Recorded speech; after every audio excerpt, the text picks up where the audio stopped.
Makhani curry చేసుకుంటాం. ఒక spoon oil వేసుకొని పూల్ మకానీ వేసుకొని ఫ్రై చేసుకోవాలి లైట్గా.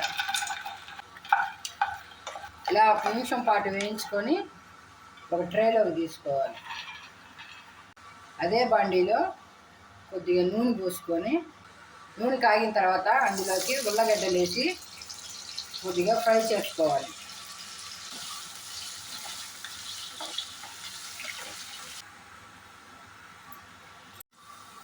ఇలా వేగిన తర్వాత ప్లేట్లోకి తీసుకోవాలి. ఒక 3 స్పూన్లు ఆయిల్ వేసుకొని అందులో యాలక్కాయలు వేసుకోవాలి, పట్టా వేసుకోవాలి, అలాగే లవంగాలు వేసుకోవాలి. అందులోకి ఎర్రగడ్డ జీడిపప్పు పేస్ట్ వేసుకోవాలి. వేసుకొని ఫ్రై చేసుకోవాలి.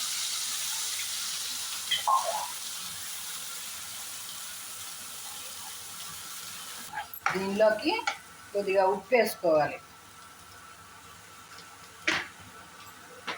అలాగే కొద్దిగా పసుపు పొడి వేసుకోవాలి.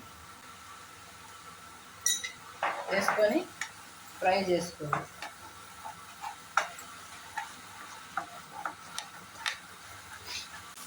ఒక 5 నిమిషాల పాటు వేగిన తర్వాత ఒక 2 టమాటాలు పేస్ట్ చేసుకొని ఇందులో వేసుకోవాలి.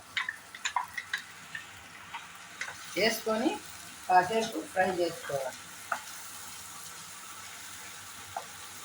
ఒక 1/2 స్పూన్ మిరప్పొడి వేసుకోవాలి, 1 టీ స్పూన్ ధనియాల పొడి వేసుకోవాలి, ఒక 1/2 స్పూన్ జీలకర్ర పొడి వేసుకోవాలి, ఒక 1/2 స్పూన్ గరం మసాలా పొడి వేసుకోవాలి.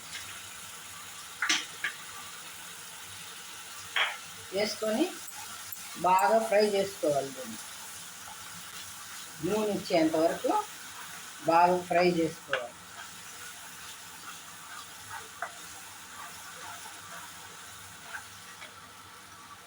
అల్లం వెల్లుల్లి పేస్ట్ వేసుకోవాలి. అల్లం వెల్లుల్లి పేస్ట్ 1 స్పూన్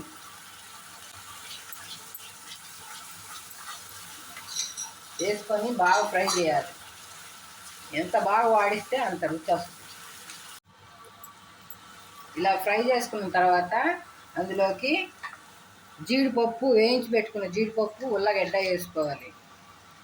వేసుకొని కాసేపు ఫ్రై చేసి అలాగే మనం లైట్గా వేయించుకున్న పూల్ మకానీ అందులో వేసుకోవాలి.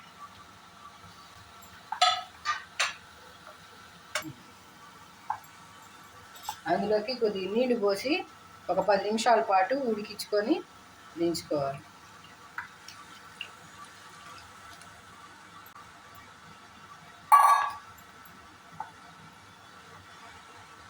ఒక 10 నిమిషాల పాటు ఉడికించాలి సిమ్లో. ఇలా ఉడికిన తర్వాత అందులోకి 1 స్పూను వెన్న వేసుకోవాలి. వెన్న వేసుకున్న తర్వాత కొత్తిమీర చల్లుకోవాలి.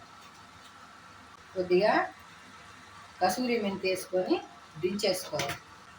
ఆలు ఫూల్ మకానీ కర్రీ రెడీ. దీన్ని అన్నంలోకి కానీ చపాతీలో కానీ కలుపుకొని తినొచ్చు.